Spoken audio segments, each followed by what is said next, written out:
Sara Duterte walang record mula sa Philippine Statistics Authority o PSA. Kumuha tayo ng detalye kay Earl Tobias live mula sa Batasang Pambansa. Earl?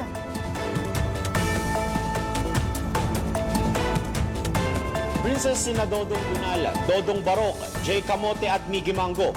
Ilan lang yan sa mga bagong kahina-hinalang pangalan na tumanggap din daw ng confidential funds base sa mga confidential funds acknowledgement receipts.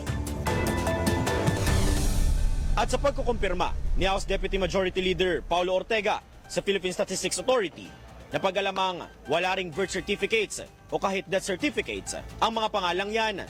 Sa madaling salita, wala raw itong pinagkaiba kina Mary Grace Piatos at Xiaomi 8 na hindi rin matukoy ang pagkakakilanlan. Talagang mga peking tao pa rin yung ginagamit ko na hanggang ngayon.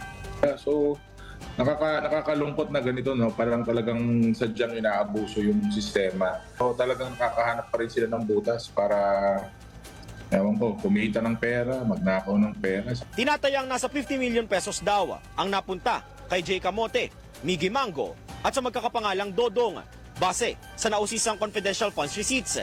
At sa ngayon, iniingatan pa rin daw ng mga kongresista ang mga dokumentong magpapatunay dyan.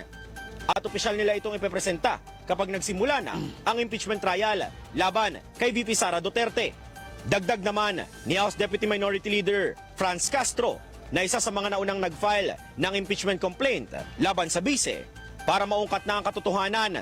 Sana raw ay magsimula na ang paglilitis laban sa bise. Well, siyempre nandoon siya as immediate family member ni dating Pangulong Duterte, pero hindi naman siya pwedeng forever ay nandoon.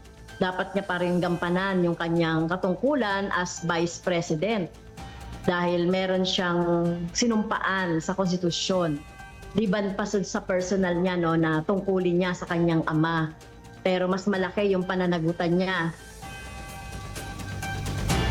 Princess, sa ngayon, hindi na raw ikagugulat ng mga kongresista kung marami pang mga ama-anomalyang pangalan ang mauungkat sa pag-usisa nila dito sa kontrobersyal na confidential funds receipts. Yan muna ang aking balita mula dito sa Kamara. Balik muna sa inyo. Maraming salamat Earl Tobias, nag-uulat live mula sa Kamara.